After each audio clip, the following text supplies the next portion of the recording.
Hello बच्चों, let's read the question. Question here says differentiate between epistasis and dominance. तो हमें यहाँ पे एपिस्टेसिस एंड डोमिनेंस को डिफरेंशिएट करना है। सो फॉर दिस क्वेश्चन हमारा की कंसेप्ट क्या होगा, that is having the knowledge of epistasis and dominance. तो अब हम एक एक करके दोनों की बात करेंगे। सबसे पहले डोमिनेंस क्या होता है।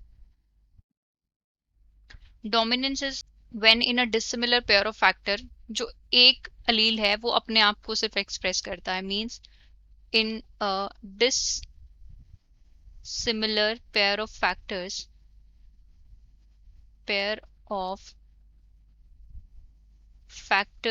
when one allele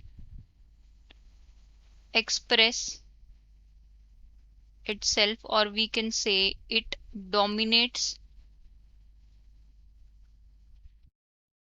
over the other, means दूसरी वाली के इफेक्ट को जो है वो मास्क कर देती हैं या फिर इरेज कर देती हैं, तो उस कंडीशन को हम बोलते हैं डोमिनेंस। सपोज तो मान लीजिए हमारे पास डिसिमिलर पेयर ऑफ फैक्टर है ये capital T small T. So capital T small T का जो फिनोटाइप होगा वो क्या होगा, टॉल टाइप होगा। तो इस केस में क्या हुआ, कैपिटल जी टी जो है वो हमारा क्या हुआ, डोमिनेंट अलील हुआ, एंड स्मॉल टी जो है वो हमारा क्या हुआ, रिसेसिव अलील हो गया। तो इस फिनोमेना को हम क्या बोलते हैं, डोमिनेंस बोलते हैं। अब हम एपिस्टेसिस के बारे में जानेंगे। एपिस्टेसिस क्या होता है। सो एपिस्टेसिस क्या होता है, व्हेन अ जीन मास्क और prevent the expression of another non allylic gene. Means when a gene mask, or we can say prevent the expression of another non allelic gene, उसको हम क्या बोलते हैं, एपिस्टेसिस बोलते हैं। उस फिनोमेना को हम बोलते हैं एपिस्टेसिस। तो इससे हमारा क्या मतलब है, मान लो हमारे पास दो जीन है ए और बी। तो अब इस केस में मान लो बी जीन जो है वो ए जीन के इफेक्ट को मास्क कर देती है, तो ये वाली जीन हमारी क्या होगी, बी को हम क्या बोलेंगे, एपिस्टेटिक जीन। Epistatic gene. और ए वाली को फिर हम क्या बोलेंगे, हाइपोस्टैटिक जीन। मींस जिसका इफेक्ट जो है मास्क हो रहा है उसको हम क्या बोलेंगे, हाइपोस्टैटिक जीन। तो ये फिनोमेना होता है हमारा एपिस्टेसिस। और अगर मान लो बी जीन की जो है रिसेसिव अलील ए को मास्क करती है तो वो रिसेसिव एपिस्टेसिस हो जाता है। अगर डोमिनेंट जीन मास्क करती है तो वो क्या हो जाता है, डोमिनेंट एपिस्टेसिस हो जाता है। तो अब हम कुछ और डिफरेंस इनके स्टेट करेंगे। तो यहाँ पे हम लिख लेते हैं डोमिनेंस और यहाँ पे हम लिख लेते हैं एपिस्टेसिस। वन बाय वन हम एक एक पॉइंट लिखेंगे। अब वन बाय वन सबसे पहले जो है डोमिनेंस जो है, it is a type of allelic suppression. और एपिस्टेसिस जो है वो किस तरीके की है, it is a type of non allelic suppression. Non allelic suppression. दूसरा पॉइंट क्या होगा, it involve a single pair of gene. इसमें क्या होता है, single pair of gene involve होता है, involves a single pair of gene. अब इसके अंदर क्या होता है, it involves minimum two pair of genes होने चाहिए। Minimum two pair of genes, minimum दो जीन्स तो होने ही चाहिए। तो थर्ड पॉइंट क्या होगा, gene will always press the expression of its own अलील।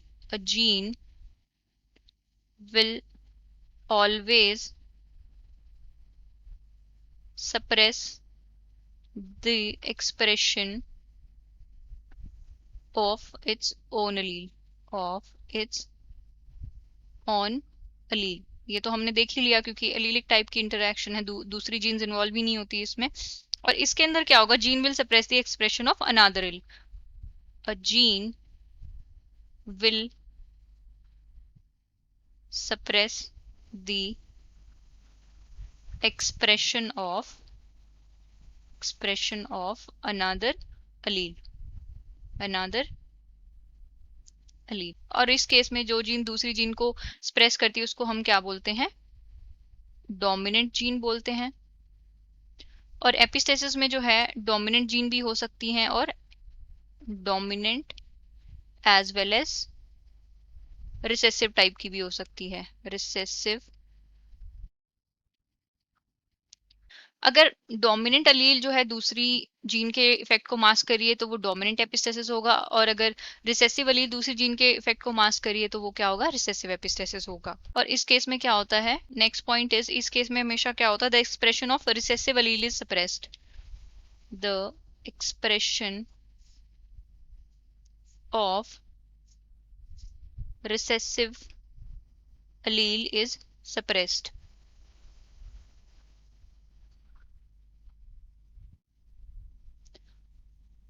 लेकिन यहाँ पे क्या होता है, expression of both dominant as well as recessive allele can be suppressed।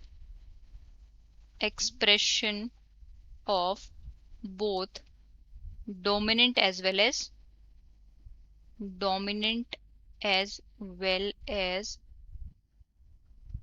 recessive allele can be suppressed। क्योंकि हमने देख लिया ये दो टाइप्स से होती है, dominant as well as recessive epistasis. So ये कुछ डिफरेंस हैं जो हमने स्टेट किए हैं डोमिनेंस एंड एपिस्टेसिस के बीच में। I hope you understood it well. Best of luck and thank you.